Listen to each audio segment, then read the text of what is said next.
Salut à tous, très heureux de vous retrouver, j'espère que vous allez bien. Production de vidéos nocturnes car il fallait évidemment qu'on parle du trade de James Harden qui arrive au net. Ça y est, c'est fait, c'était dans les cartons depuis très longtemps et bien voilà, la réunification Harden-Durant a lieu. Ça se passe du côté de New York avec les Nets qui arrivent à monter ce fameux Big Three. Ils le voulaient ce Big Three autour de la connexion Irving Durant, et il le complète avec un joueur d'un calibre exceptionnel, avec James Harden qui arrive aux Nets finalement à un tarif qui n'est pas très élevé. Alors oui, il y a 8 tours de draft dans la balance, il y en a 4 qui sont envoyés et puis il y a 4 swaps, c'est-à-dire que les Rockets auront la possibilité de choisir quel est le meilleur tour de draft entre le leur et celui des Nets.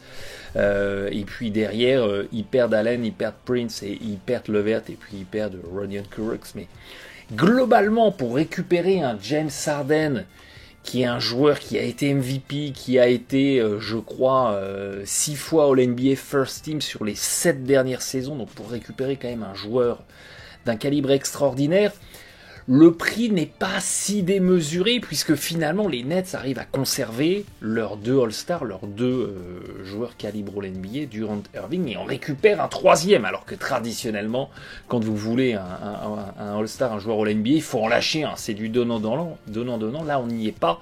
Les Nets, ils font tapis, clairement, ils font tapis, les Rockets mis sur la reconstruction, on parlera des Rockets dans une autre vidéo, parce que ce qu'ils font est vraiment très intéressant et mérite qu'on s'y intéresse, mais on va bien sûr la parler des Nets qui récupèrent Harden. Harden a ce qu'il voulait, lui qui voulait aller à Brooklyn, et finalement c'est une belle leçon de vie.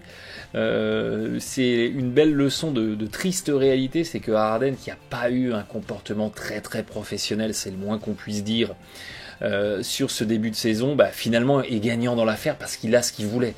Donc c'est prime aux joueurs qui n'est pas professionnel, mais bon bref, c'est pas grave, tout ça maintenant c'est du passé. Les Nets qui se retrouvent donc dans un dispositif avec ce qui pourrait être Irving, Harden, Harris, Durant et DeAndre Jordan dans le 5 de départ. Il pourrait y avoir aussi un scénario où on insère dans le 5 notre français national TLC et on a Joe Harris en sortie de banc. Pourquoi pas? Ça pourrait être un scénario, mais imaginons que Joe Harris va rester dans le 5 et on aurait à ce moment-là en sortie de banc Shamet, TLC, Bruce Brown, Jeff Green et Nicholas Claxton. Alors oui, la profondeur de l'équipe est tout de suite beaucoup plus limitée maintenant qu'on a perdu Levert, que Dinwiddie est blessé pour la saison, qu'on a perdu Taurean Prince, qu'on a perdu Allen.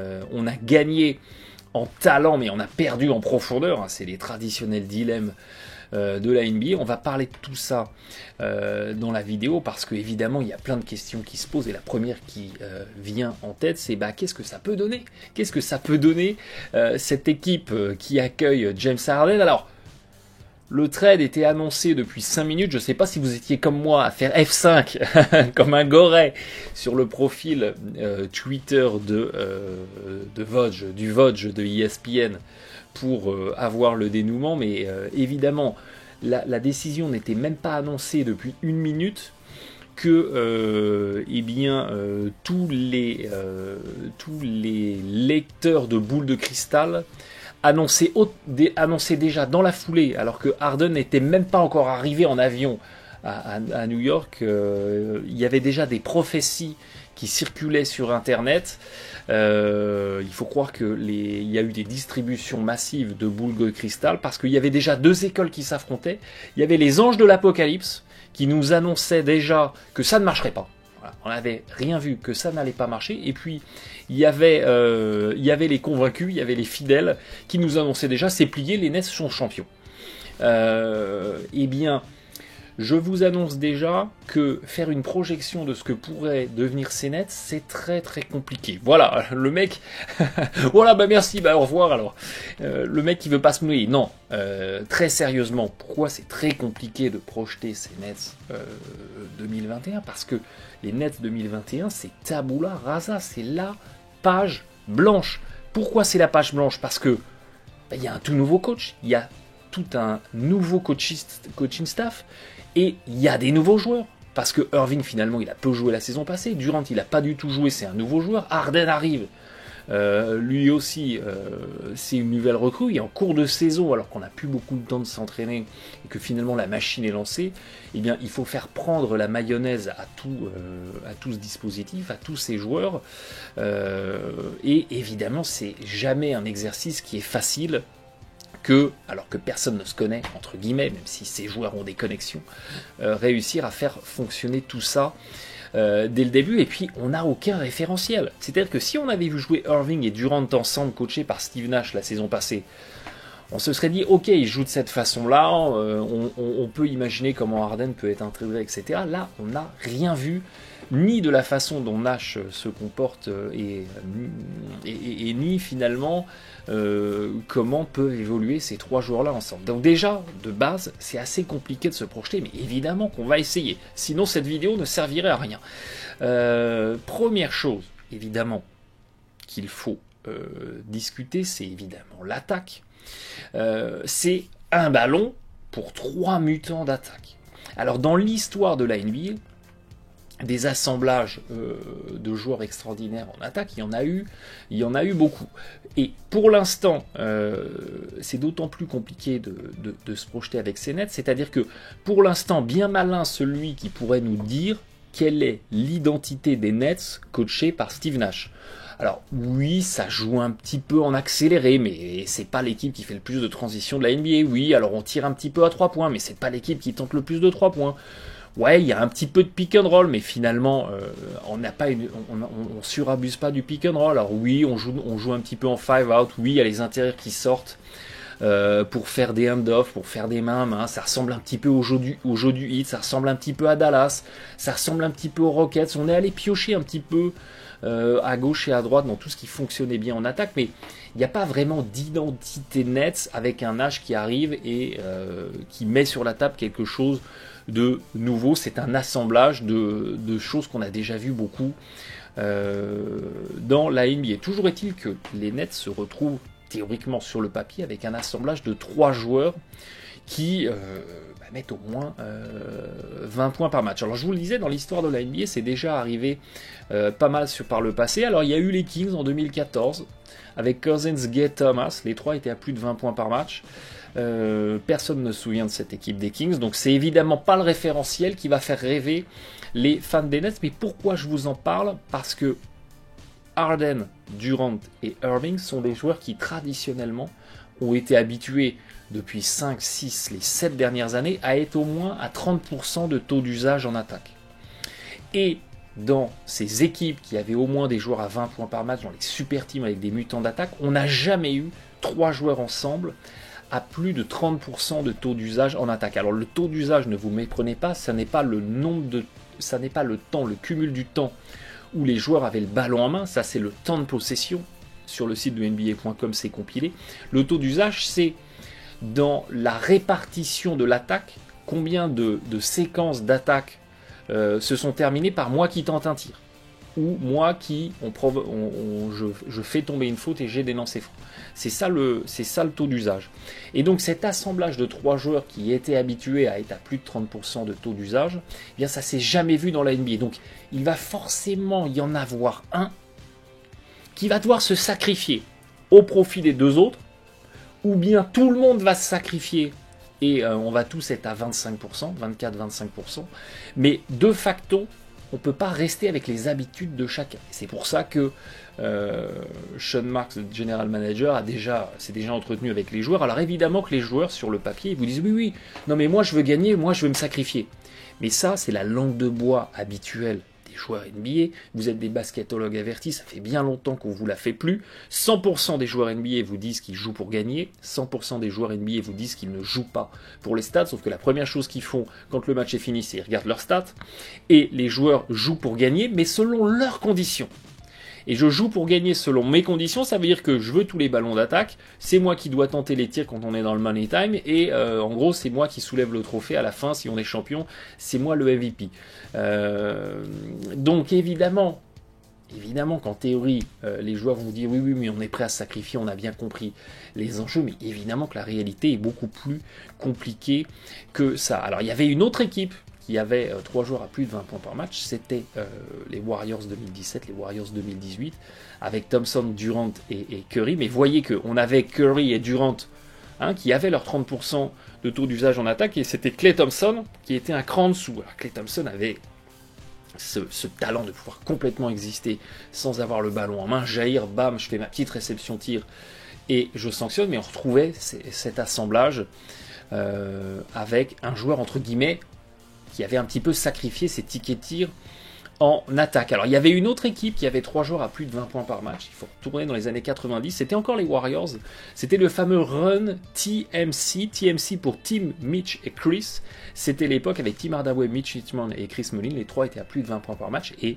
c'est pareil, on avait, ça c'est l'autre scénario, où on avait les 3 joueurs finalement autour de 25%, entre guillemets tout le monde s'était sacrifié, tout le monde avait accepté de réduire un petit peu sa voilure individuelle pour faire prévaloir le collectif. Alors, pareil, cette équipe est entre guillemets dans la mémoire collective, dans l'histoire collective de la NBA, mais ces Warriors, ils passent le premier tour, après ils s'écoulent en play-off et après l'équipe implose.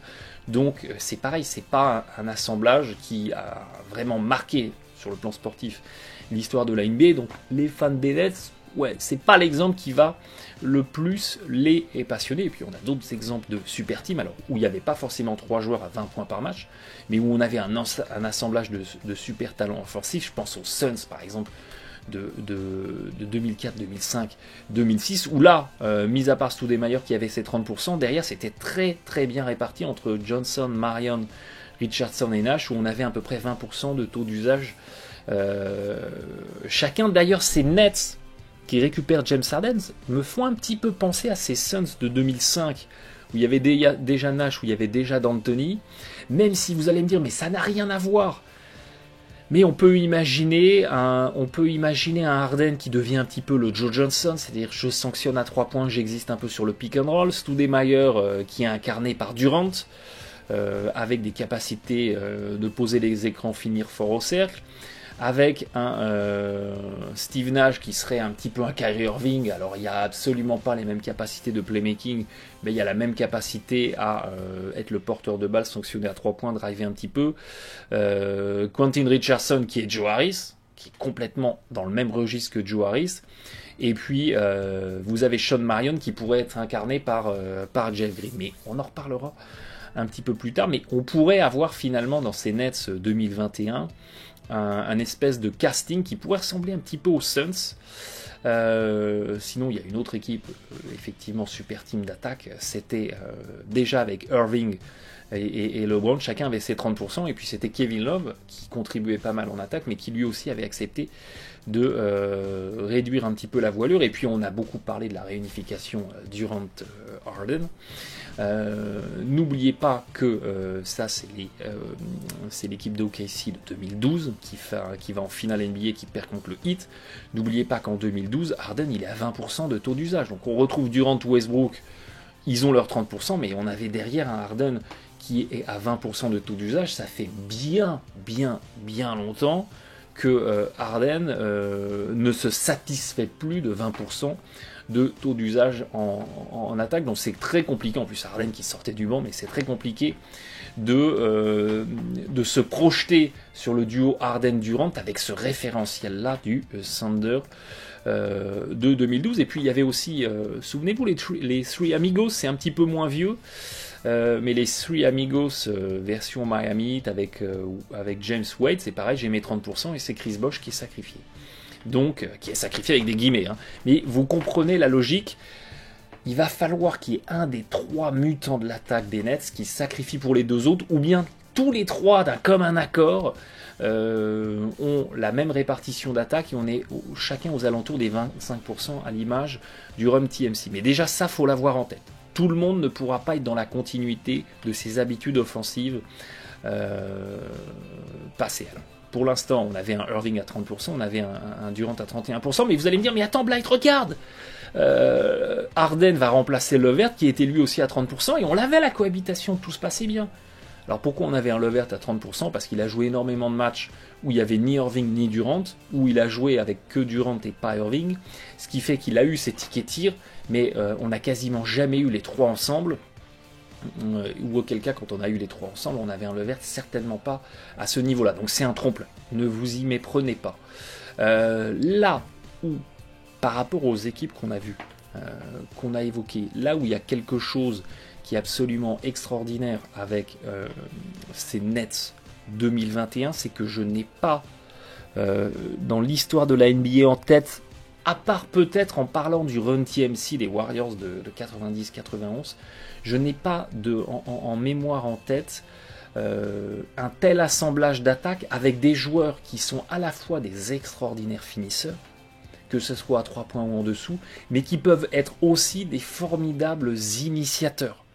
C'est-à-dire que quand vous aviez les Three Amigos au hit, Chris Bosh, il ne pouvait pas créer pour les autres. Alors il pouvait fixer un petit peu au poste bas, ressortir. Kevin Love, il ne pouvait pas recréer pour les autres. Klay Thompson était un formidable finisseur, mais c'était pas un joueur qui pouvait, même s'il avait des bonnes qualités de passe, une bonne vision de jeu, mais qui n'était pas dans le playmaking pour les autres. Là, vous avez des joueurs qui peuvent être à la fois les finisseurs et à la fois les créateurs, et on peut très bien imaginer que en alternance chaque soir, on va avoir un Durant à 10 passes décisives, un Irving à 10 passes décisives, un Harden à 10 passes décisives, ou à contrario, un Durant à 30-40 points, un Irving à 30-40 points, un Harden à 30-40 points, servi par les autres. Donc il y a une extraordinaire polyvalence dans les capacités d'attaque qu'on n'a peut-être jamais vues dans l'histoire de la NBA. Et là où ça peut être complètement fou, c'est qu'il n'y a pas besoin d'aller chercher quelque chose d'ultra développé dans le playbook de Steve Nash. Alors attention, il ne faut pas tomber dans la caricature, il ne faut pas tomber dans le jeu trop figé, mais il y a des telles qualités de 1 contre 1, il y a des telles qualités de création à partir du pick and roll ou même à partir de l'isolation que ça va être très très très compliqué à défendre parce que chacun va pouvoir fixer, aller au bout s'il n'y a pas d'aide ou bien ressortir, trouver le décalage pour le joueur qui se trouvera tout seul dans des séquences d'attaque assez basiques, et c'est extraordinairement riche en alternance, c'est-à-dire que vous pouvez avoir Irving qui crée balle en main, déborde son défenseur, ressort sur les deux autres, vous pouvez après avoir Harden qui crée balle en main, décale sur les deux autres à 3 points, et puis vous pouvez après avoir Durant qui crée balle en main face à un défenseur qu'on peut imaginer plus grand, un petit peu moins mobile, qui déborde, la défense est obligée d'aider, et puis vas-y que je vous retrouve Irving et Harden dans les coins, vous ajoutez Joe Harris, et vous avez encore quelqu'un qui peut parfaitement bien exister sur des catch and shoot à 3 points, sur des fixations en dribble de ces trois-là, et puis vous ajoutez DeAndre Jordan, et vous avez un DeAndre Jordan dans un système où on a 4 extérieurs, un intérieur classique, qui monte, qui pose les bons écrans ou qui fait les petits hand-off, et vous avez la raquette complètement ouverte derrière pour des drives, ou pour des séquences où on va retrouver DeAndre Jordan qui finit fort en dessous, exactement comme Clint Capela existait dans le dispositif Rockets en étant celui qui posait les bons écrans ou qui traînait un petit peu le long de la ligne de fond dans le backdoor. Harden faisait les fixations et allait retrouver Capela qui avait un nombre incroyable de alley-oop et de dunk marqués en dessous à très haut pourcentage parce qu'il bénéficiait des fixations de son coéquipier. Et dans ce registre-là, James Harden, il l'a déjà magnifiquement fait avec Clint Capela, peut être un joueur qui met énormément en valeur un DeAndre Jordan qui apporte des points au pourcentage dans la raquette en dessous. Donc il peut y avoir des séquences avec Harden qui fixe, j'éclate sur les 3 points, et Harden qui fixe, et on a DeAndre Jordan qui finit fort dedans, ou pourquoi pas Kevin Durant qui finit fort dedans en étant celui qui est monté et qui est allé poser l'écran, voilà, c'est ce qu'on disait. Regardez, on a un Durant qui est à 72% depuis le début de saison sur les tirs tentés tout près du cercle, 53% sur les catch and shoot à 3 points. Irving est à 60% dans le trafic, 40% sur les catch and shoot à 3 points. Et j'ai pris Harden de la saison passée parce qu'on va pas se raconter d'histoire. Le Harden qu'on a vu aux Rockets dans le début de saison était un Harden en demi-teinte, mais Harden c'est 41% sur les catch and shoot à 3 points. 57% dans le trafic, donc ça va être un vrai casse-tête défensif pour les adversaires.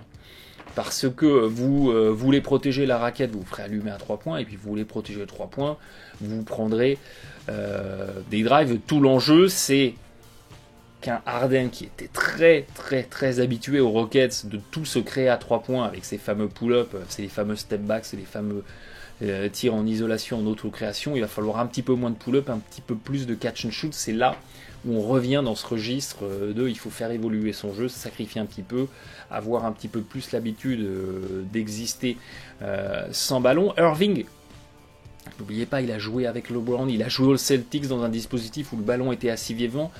Irving, vous voyez que sur cette saison-là, il fait grosso modo 4 tirs en catch and shoot, 4 tirs en pull-up à 3 points, c'est du 50-50. Ça rejoint un petit peu les tendances qu'il avait aux Celtics. Donc Irving, c'est pas un sujet.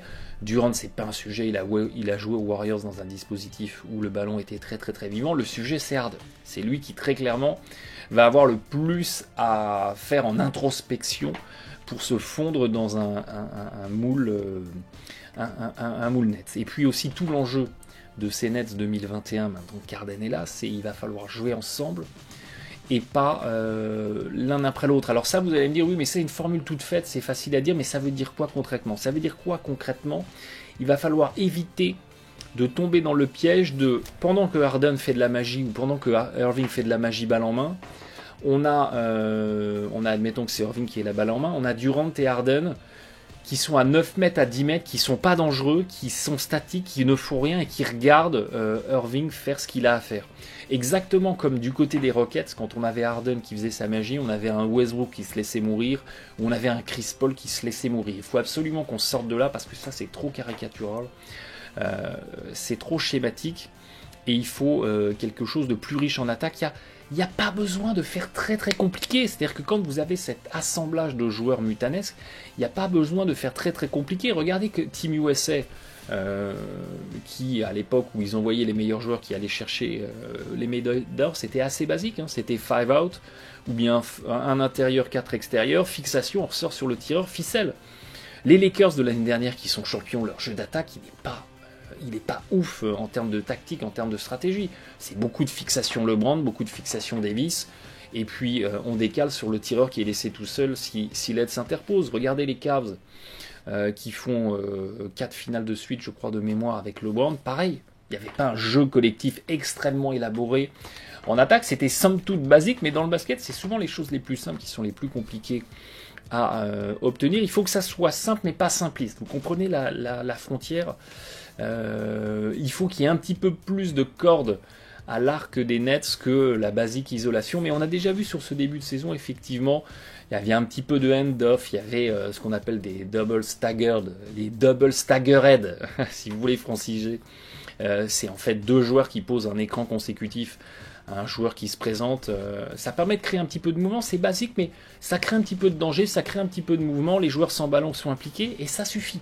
Donc il faut que les Nets continuent à mettre ça en place. Pour l'instant, ça se passait très bien pour eux, parce que regardez, ils avaient le 2e meilleur pourcentage de la NBA pour les tirs tentés tout près du cercle, et on était dans le top 5 en attaque pour les tirs tentés à 3 points. Donc dans les 2 compartiments les plus rémunérateurs du basket, les Nets s'en sortaient bien. Donc ce qui a été mis en place sur ce début de saison, c'est intéressant, il y a du résultat, c'est à faire fructifier dans la continuité avec l'arrivée de Harden qui s'inscrit complètement là-dedans avec du 3 points et de l'efficacité en dessous. Maintenant, attention, c'est bien d'avoir un assemblage de superstars, mais quid du supporting cast? Parce que n'oubliez pas que aucune super team n'a été championne sans des role players à côté qui à un moment ont permis de faire la différence et ont permis à l'équipe de s'imposer. Souvenez-vous des Warriors. Souvenez-vous des Warriors avec Iguodala, avec Sean Livingston, avec Javal McGee de temps en temps qui faisait des bonnes choses. Souvenez-vous du Heat. Souvenez-vous du Heat, la saison 1 du Heat avec Wade, LeBron et Chris Bosh. Il n'y a quasiment pas de banc. Il y a Mike Miller, Eddie House en supporting cast, c'est beaucoup trop court et ils perdent en finale contre Dallas. La saison d'après, ils récupèrent Birdman, ils récupèrent Sean Battier. Et là, il commence à y avoir un tout petit peu plus de role-player et ça permet de franchir un cap. Regardez les Lakers la saison passée. Les Lakers la saison passée, oui, à LeBron, oui, mais à Anthony Davis. Mais la différence entre LeBron et Anthony Davis qui font un super match, mais les Lakers perdent, et LeBron et Anthony Davis qui font un super match et les Lakers gagnent, c'est parce que derrière, il y a Rondo qui a été là. Parce que derrière, il y a KCP qui a fait des bonnes choses. Parce que derrière, on a Dwight Howard, McGee qui ont bien défendu dans la raquette. Donc, il faut le supporting cast qui vient faire les petites choses qui ne sont pas forcément visibles à première vue, qui font la différence. Il faut cet apport-là. Et ce qui est très intéressant dans ces Nets du début de saison, c'est quand on regarde le duo Durant-Irving, qu'on pourra extrapoler au trio Durant-Irving-Harden, c'est quand ces deux-là ont été ensemble sur le terrain, il y a quand même 185 minutes, donc on a quand même un référentiel qui est pas mal. Il y a eu 118 points marqués en attaque, 100 points encaissés en défense, un différentiel de plus 18. Donc ça a marché du feu de Dieu. Ce duo marchait du feu de Dieu. Et pourtant, quand ces deux-là ont joué ensemble du côté des Nets, il y a 3 victoires, 3 défaites. Alors qu'avec un différentiel de plus 18, il devrait y avoir 6 victoires, 0 défaites. C'est-à-dire que quand évidemment il y a un des deux qui souffre, il y a un petit coup de moins bien, mais vous aviez pris tellement d'avance finalement quand les deux étaient ensemble que vous gagnez le match. Et bien là, ça n'a pas été le cas. C'est-à-dire qu'il y a eu les mutants qui ont été extraordinaires ensemble, et pourtant il y a 3 victoires, 3 défaites. C'est donc que derrière, les joueurs de complément, eh bien, ils n'ont pas contribué, ou ils n'ont pas permis de maintenir l'équipe à flot, et on n'a pas réussi à s'imposer. Donc ça, il faut absolument l'avoir en tête, parce que qu'est-ce qui reste dans le supporting cast ? Il reste Joe Harris, qui avait effectivement un net rating intéressant. Il reste Jeff Green, on va en parler. Quand il était sur le terrain, il y a un net rating intéressant. Après, cette TLC, c'était compliqué. Dédé, c'était compliqué. Il reste Shamet, quand il était là, c'était compliqué. Puis après, il y a Brand Chioza, mais c'est des tout petits temps de jeu.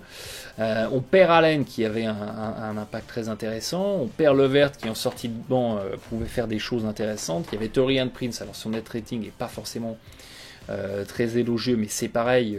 Il y avait une capacité d'apporter un tout petit peu de 3&D, de rebond, un peu de muscle dans la raquette. Là, il faut composer avec un supporting cast qui est quand même assez léger. C'est-à-dire que sorti du Big 3, on est super light. Alors, là où il y a quelque chose qu'il va falloir surveiller, c'est que de facto Jeff Green devient le 6e homme de l'équipe. Alors, si on a TLC dans le 5 et Joe Harris en sortie de banc, on va dire qu'on a Jeff Green et Joe Harris qui deviennent les 6e hommes de l'équipe. Mais quoi qu'il arrive, Jeff Green se retrouve à avoir un rôle important dans le dispositif de cette équipe des Nets, parce qu'il va avoir beaucoup de temps de jeu. Enfin, il va avoir un petit peu plus de temps de jeu que ce qui était prévu pour lui en début de saison, et il va devoir apporter de la polyvalence. C'est-à-dire qu'il va devoir apporter du 3 points, parce que quand on joue en 5-out ou quand on joue avec 4 extérieurs, il doit pouvoir exister en 3 points. Ça tombe bien, c'est un joueur qui sur le catch and shoot est solide à 3 points, et puis il va devoir être aussi celui qui sur les renversements peut attaquer le sec, peut finir fort en dessous. Alors ça tombe bien, c'est aussi un joueur qui sur les capacités à finir fort en dessous a un bon pourcentage. En tout cas ça c'était sur les matchs joués la saison passée du côté des Rockets, parce que le rôle qui va être le sien du côté des Nets ressemblait énormément au rôle qui était le sien du côté des Rockets la saison passée. Toute la complexité, c'est que au-delà de l'attaque, il y a aussi des rebonds à prendre, il y a aussi des stops défensifs à aller chercher, et là il va être un petit peu moins à son aise, mais on va en parler un petit peu plus loin dans la partie défense. Mais Jeff Green devient un joueur important à surveiller, et au même titre que, souvenez-vous, la saison passée, je vous avais dit, si vous voulez évaluer le niveau réel des Sixers, il faudra regarder Josh Richardson de très près, parce qu'il doit endosser le costume de J.J. Redick et de Jimmy Butler partant. Là, Jeff Green, eh bien, il faut le surveiller également de très près, parce qu'il doit endosser quelque part le costume d'un Jarrett Allen et d'un Taurean Prince. Donc il va être mis à contribution, et un Jeff Green qui serait un petit peu décevant, qui aurait un net rating un petit peu en danger, qui mettrait l'équipe un petit peu en danger quand il est sur le terrain, et bien évidemment que par effet domino, ça impacterait négativement cette équipe des Nets. Donc le joueur à surveiller, au-delà des mutants, c'est Jeff Green. Alors sur ce début de saison, il fait vraiment des bonnes choses. Hein. Il fait vraiment des bonnes choses. Regardez en attaque, il y a des belles qualités de transition. Sur attaque placée, il s'est régalé. Il y a beaucoup de spot-up. J'attends dans le corner à 3 points et j'allume, ou bien j'attends, je fais feinte, le défenseur saute et puis je vais vous dunker dessus. Et puis derrière, on apporte un peu de post-up, on apporte un peu de cut, on apporte un peu de pick and roll. Les fréquences sont très très faibles, mais on apporte de la polyvalence avec Jeff Green. Donc le joueur vraiment à surveiller. Mais maintenant, le gros sujet du côté des Nets, qui pour défendre. Parce que dans l'histoire de la NBA, et c'est l'un des plus gros enjeux des Nets sur les mois à venir, dans l'histoire de la NBA sur les 20 dernières années, aucune équipe n'a été championne sans être dans le top 10 en défense. Alors, vous allez me dire, oui, mais il y a les Warriors en 2018, ils ont fini 11e. Prenez des grosses pincettes, je vous en ai déjà parlé. Pourquoi les Warriors finissent 11e en 2018 ?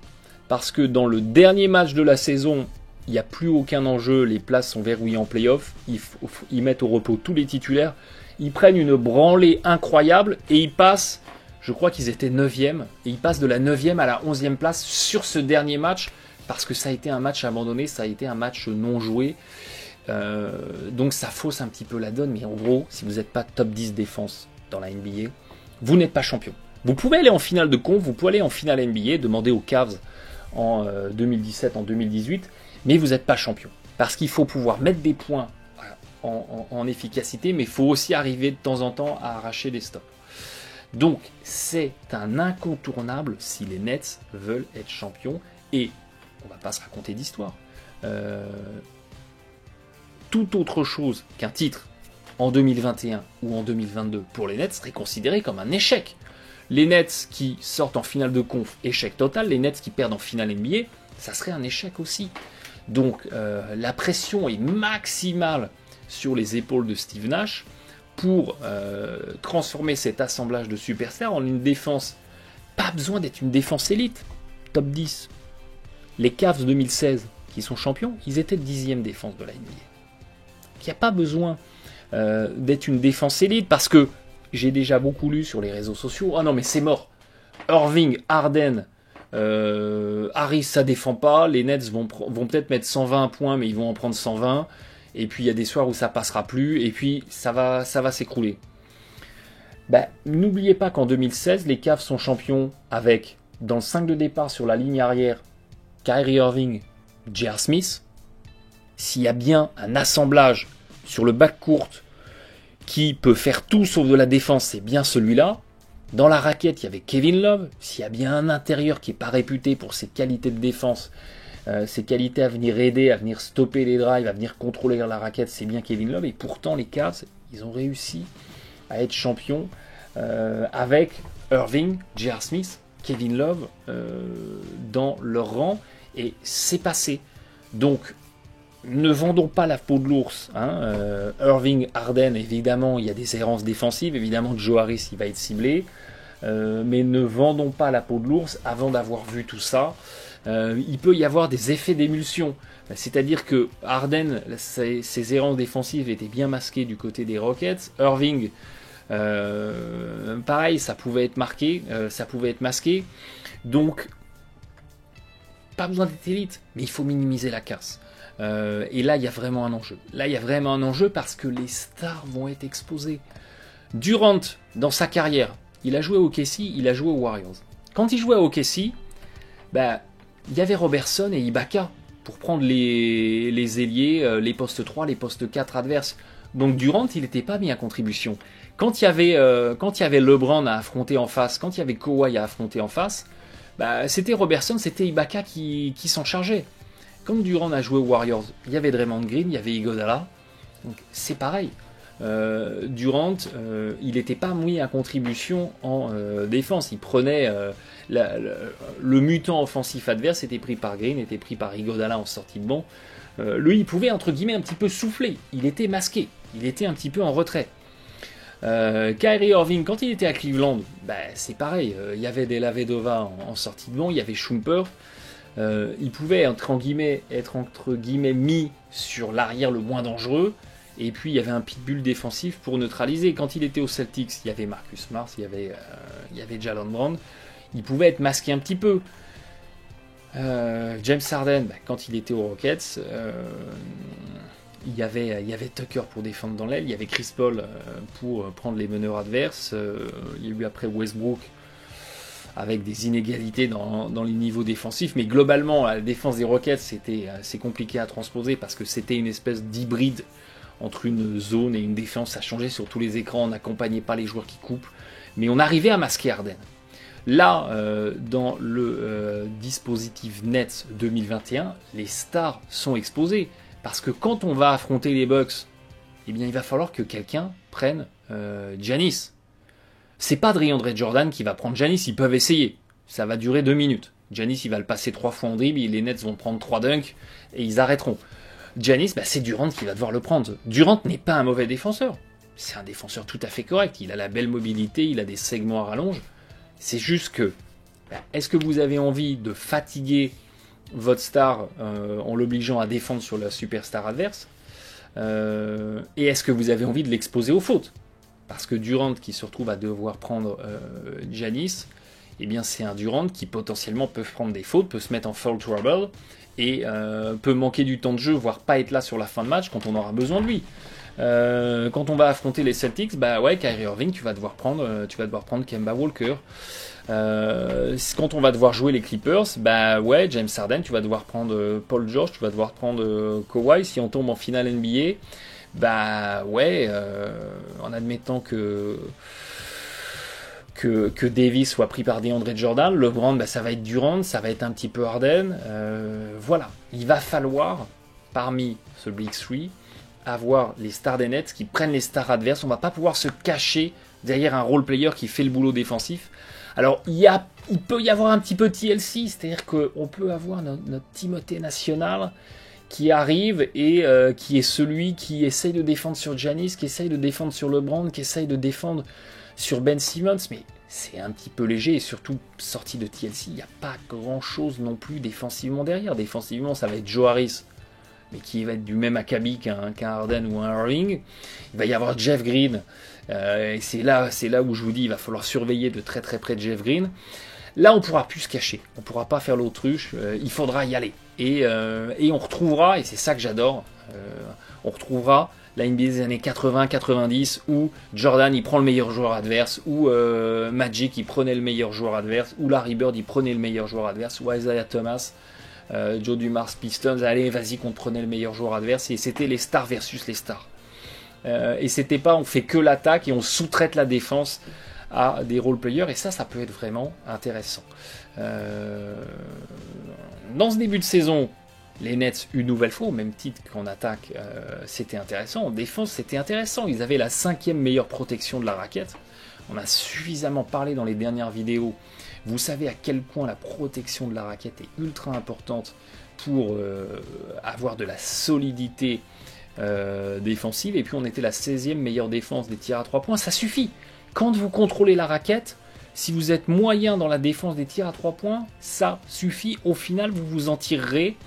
Et il n'y a même pas besoin d'être une équipe en domination au rebond. Les Warriors de l'insolence 2015, 2017, 2018, ou même quand ils vont en finale, c'est pas des grosses équipes de rebond. Ils défendent très très dur sur l'homme, ils contestent très très bien les tirs, ils contrôlent leur raquette et il n'y a pas besoin de dominer au rebond. La solidité des défensives globales vous permet de vous en sortir. Donc des Nets effectivement qui se retrouvent un petit peu privés d'intérieur, donc privés de qualité de rebond, ne seraient pas forcément pénalisés. Mais il faut conserver cette bonne protection de la raquette. Et là il y a sujet.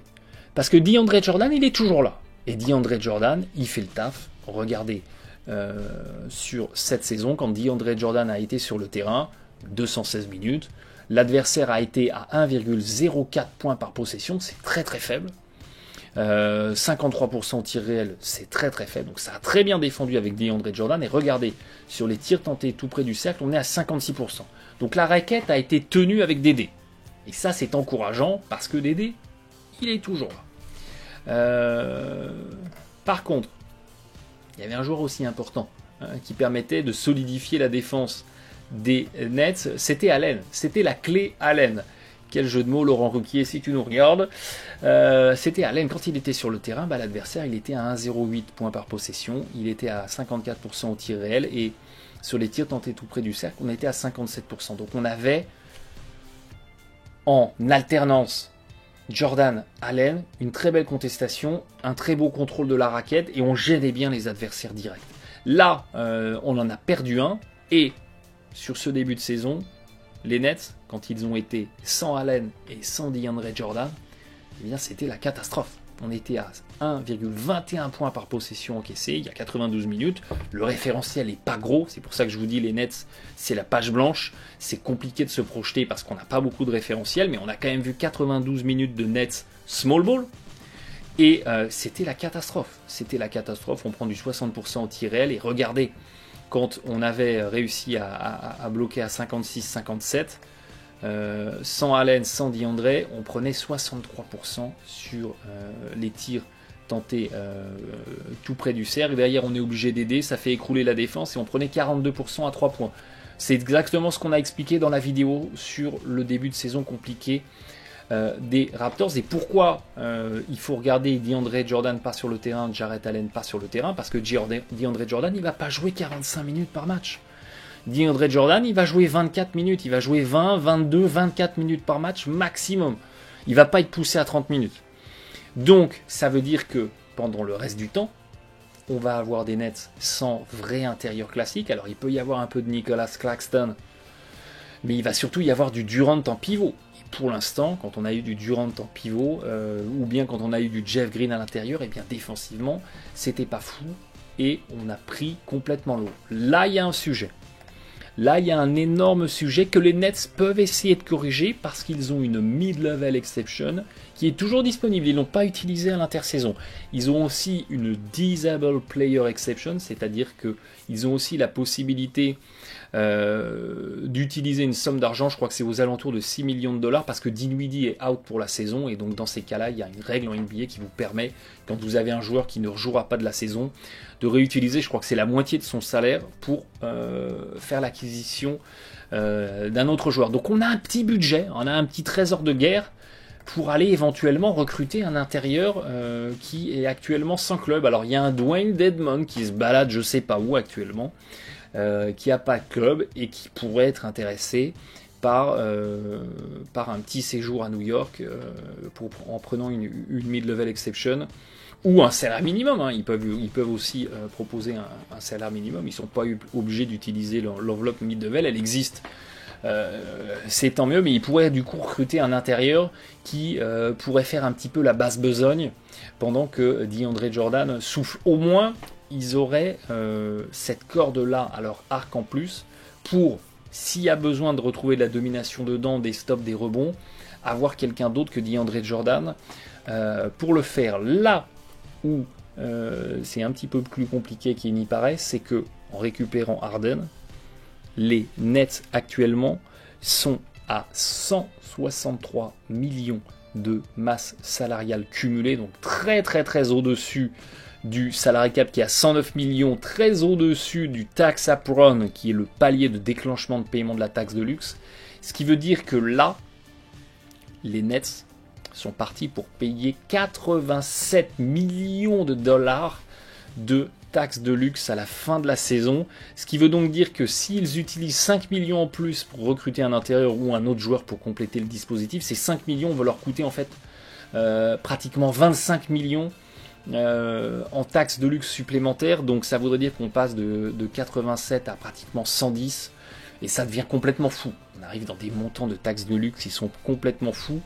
Là où ça peut être salutaire pour eux, c'est que la NBA a mis en place cette saison une disposition qui prévoit que les pertes les pertes prévisibles sur le BRI, c'est-à-dire sur les revenus de la NBA, parce qu'il n'y a pas de spectateurs dans les salles, ou en tout cas très très peu, donc il y a très très peu de billetterie, donc il y a un manque à gagner. Ce manque à gagner là va être répercuté dans les finances des équipes avec une baisse de la taxe de luxe. Donc en fait les Nets, ils n'auront pas vraiment 87 millions à payer, ils auront sans doute moitié moins, aux alentours de 45 millions, ça reste 45 millions, mais c'était la bonne année. S'il fallait craquer au niveau de la masse salariale, c'était en 2021 qu'il fallait le faire, parce que cette facture de taxe de luxe va être revue un petit peu à la baisse, mais elle va être revue à la baisse parce qu'il y a un manque à gagner, parce qu'il y a du revenu en moins, ça veut dire qu'il y a moins de finances injectées dans les finances de l'équipe, et il n'y a pas de magic money en NBA, hein, ça n'existe pas. Il ne faut pas croire que les 87 millions, ils passent à 40 parce qu'il y a 40 millions qui sont envolés, que la NBA, que Adam Silver a payé de sa poche, tiens vas-y prends ma gold pour payer ta taxe de luxe. Il y a 40 millions parce que les Nets vont avoir 40 millions en moins de revenus dans leur caisse enregistreuse, donc forcément quelqu'un devra y être de sa poche. Il ne faut pas croire qu'il y a de la magic money, que ça n'arrive pas. Donc quoi qu'il arrive, cet argent, il faudra le sortir, mais les Nets, ils sont partis pour jouer le titre, donc ce sont des discussions bien futiles pour eux. Si on joue le titre, les mecs, il n'y a pas de problème. Il y a un Saoudien qui arrose, il y a un prince saoudien qui arrose, vas-y. Fais-toi plaisir, mais il faut l'avoir en tête, parce que là on arrive à des montants où plus on est au-dessus, plus c'est exponentiel, et ça commence à coûter vraiment, vraiment cher. Alors quel est le bilan?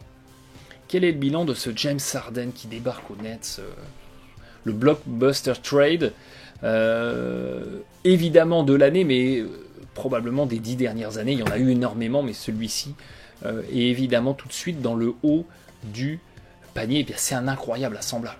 C'est un incroyable assemblage. On n'a jamais eu autant de talents offensifs dans la même équipe, même si effectivement les Warriors avec Curry, Thompson, Durant, c'était extraordinaire.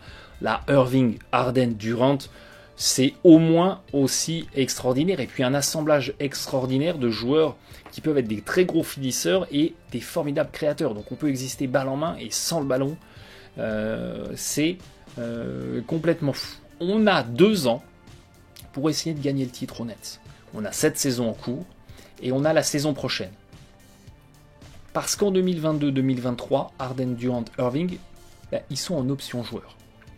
Alors, il y a 47, 43 et 36 millions sur la table. Alors oui, dans 2 saisons, Harden aura 33 ans. Il crachera peut-être pas sur les 47 millions. Sauf si derrière, il a la certitude de pouvoir re-signer un contrat longue durée ailleurs, un contrat max longue durée ailleurs qui l'envoie jusqu'à ses 36-37 ans, un peu à la Gordon Hayward. Durant, c'est la même. Irving, c'est la même. Tout va tellement vite en NBA que bien malin celui qui pourrait nous dire en 2022-2023, il va se passer ça. Si ça capote, si les joueurs s'entendent pas, ou s'il y a de la désillusion, de la déception, chacun peut choisir de plier les gaules, chacun fait ses bagages et puis n'active pas son option et part dans une autre destination. Donc concentrons-nous sur ce qui est sûr. Ce qui est sûr, c'est que voilà, cette saison, la saison prochaine, ils sont là. Donc il y a un laps de temps, il y a un intervalle qui est quand même assez court pour aller chercher le titre. Il faut réussir à transformer l'équipe en cours de saison, c'est compliqué. Dans le pire des cas, il y a l'intersaison prochaine où il y a les training camps, on pourra prendre le temps de développer ce qu'on n'a peut-être pas eu le temps de développer en cours de saison, mais ce qui veut dire que la pression sera maximale pour gagner en 2022. S'il y a des extensions signées entre-temps et qu'on peut pérenniser dans la durée, pourquoi pas. Mais pour l'instant, incroyable assemblage, mais c'est du one-shot.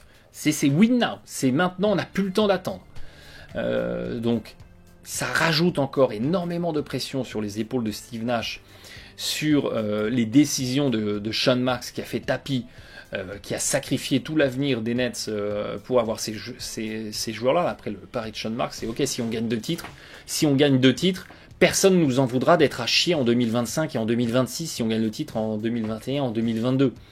Donc encore faut-il gagner le titre en 2021 et ou en 2022. Incroyable assemblage, mais quid de la santé? Parce que depuis 1 an et demi, Kyrie Irving et Kevin Durant, qui étaient déjà des joueurs des Nets, ils ont joué que 6 matchs ensemble. On sait qu'Harden est un joueur solide qui arrive à éviter les blessures. C'est un petit peu moins vrai sur Irving. C'est évidemment un petit peu moins vrai sur Durant là, pour la deuxième partie de sa saison, même si c'était un joueur très très solide jusque-là. Quid de l'extra sportif, on a tous entendu les déboires de Irving avec ses coéquipiers au Cavs, avec ses coéquipiers aux Celtics. On a entendu les déboires de Harden avec ses coéquipiers aux Rockets. Donc il faut que dans le vestiaire ça s'entende. Alors ils vous diront qu'évidemment ils sont prêts à faire des efforts. C'est la théorie à Steve Nash et à son coaching staff de créer de l'alchimie, de gérer les égos. C'est aussi très très compliqué. Et quid de la défense, qui va se sacrifier, qui va dire ok ce soir je vais plus me donner en défense qu'en attaque pour que l'équipe soit à flot. Il y a un vrai sujet là-dessus qui sera surveillé de très très près. Pour moi, James Harden doit être le joueur exemplaire de ces Nets 2021 parce que Durant peut dire moi j'ai déjà été champion, j'ai un titre. Irving peut dire moi j'ai déjà été champion, j'ai un titre. Alors oui, on peut en gagner d'autres, mais s'il y en a un qui doit tout prouver, c'est James Harden. Il doit être le catalyseur, il doit être le joueur qui, ok, je vais montrer l'exemple, je vais accepter d'avoir moins le ballon en attaque, je vais faire plus de catch and shoot, je vais m'impliquer un petit peu plus en défense. J'étais à 35% de taux d'usage, je passe à 25%, c'est pas grave, mais les tirs que je vais avoir, c'est des super tirs. Parce que mes coéquipiers m'ont bien servi, parce que le coach a fait un bon petit système pour moi, je gomme les déchets qu'il y a dans mon jeu, et j'existe en efficacité. En dehors des terrains, ok, Harden reste Harden, mais je fais pas trop le con. Et en défense, je m'implique à minima. On n'a pas besoin d'avoir un Harden qui devient un Kawhi Leonard ou qui devient un Draymond Green. Un Harden qui est concentré, qui est rigoureux, qui n'est pas en nonchalance, et ça suffit. Mais on doit avoir un Harden qui est vraiment exemplaire. Il est le joueur qui arrive, donc il est le joueur qui doit impulser quelque part le nouveau cap de ces Nets 2021. Et puis quel formidable storytelling pour la NBA. Une super team de méchants dans l'immense marché new-yorkais, mais la NBA ne rêvait pas de mieux. Alors officiellement, Adam Silver vous dira toujours que ouais, les super teams, bon attention, ça peut gâcher un petit peu l'enjeu d'une saison parce qu'ils sont tellement forts qu'ils écrasent les autres. Mais en fait, Adam Silver, il adore les super teams parce que les super teams, c'est tellement vendeur. Surtout quand vous avez une super team de méchants. Regardez un petit peu à quel point les Warriors ont drainé l'attention médiatique parce que c'est ce que j'appelle des équipes no middle. C'est-à-dire que c'est des équipes qui ne laissent pas indifférents. C'est soit ils ont une fanbase qui les soutient envers et contre tout, soit ils sont détestés. Et ne sous-estimez pas l'intérêt d'une grande partie de la population pour voir l'équipe se casser la gueule, pour regarder les matchs, pour les voir perdre. Parce qu'on ne les aime pas, parce que c'est une super team artificielle. Les joueurs se sont mis d'accord pour jouer entre eux, mais c'est pas la petite équipe qui fait vibrer qui s'est développée en interne à la Nuggets par exemple. J'arrive, on se met d'accord pour gagner le titre, c'est trop facile. C'est pas authentique. Donc ça c'est formidable. Le storytelling de la NBA va être absolument génial et c'est New York. C'est New York et en face il y a Los Angeles. Imaginez, il y a Los Angeles champion en titre. Imaginez ce que ça peut donner. Donc ça évidemment c'est formidable. C'est formidable pour la NBA. En fait dans la NBA il faut des têtes d'affiche, il faut des rivalités. Et dans une rivalité vous avez un gentil, vous avez un méchant. Après chacun fixe ses curseurs pour savoir quel est son gentil, quel est son méchant. Mais c'est les rivalités qui font vendre dans la NBA. C'est Jordan contre les Knicks, c'est Jordan contre les Pistons. C'est LeBron contre les Warriors. C'est ça qui fait vendre. C'est pas les superstars en elles-mêmes. Une superstar en elle-même contre personne, ça fait pas vendre. Donc là, c'est magnifique pour le storytelling et pour l'intérêt de cette saison, qui ne manquait pas déjà d'intérêt parce que les cartes semblaient rebattues et il y avait beaucoup de contenders qui pouvaient éventuellement prétendre à un détrônage des Lakers, même si les Lakers, je pense qu'il est hors de question qu'ils laissent quoi que ce soit et qui que ce soit les détrôner, mais ça va être formidable. En tout cas, j'imagine que de votre côté, vous êtes pareil, mais de mon côté, il y a une vraie curiosité sur cette équipe des Nets. Ça peut être un cas d'école. En fait, ça peut devenir un cas d'école très, très, très intéressant à suivre. Dans l'histoire de l'NBA, il n'y a pas de cadre prédéfini sur le succès ou les échecs des super teams. Il y a des super teams assemblés artificiellement, exemple les Celtics 2008, exemple le Heat 2012-2013, entre guillemets assemblés artificiellement, les Lakers, regardez les Lakers de LeBron, de Anthony Davis, cet assemblage de super teams, ça a marché, même les Cavs qui récupèrent Kevin Love contre Wiggins et qui arrivent finalement à aller chercher le titre. Et puis il y a des assemblages de super teams qui n'ont pas marché. Les Lakers avec Steve Nash, Kobe, Dwight Howard, Gasol. Il y a les Lakers avec Peyton, Kobe, Shaq, Malone, et il y en a plein d'autres. Donc ce cas particulier des Nets pourrait être vraiment intéressant. Et ne serait-ce que cet assemblage de mutants, c'est les Avengers en fait. C'est des mutants, c'est des super-héros qui se mettent ensemble pour une cause commune. Donc ne serait-ce que rien que pour ça, ça va être fascinant à suivre. Bah évidemment, bon match à tous!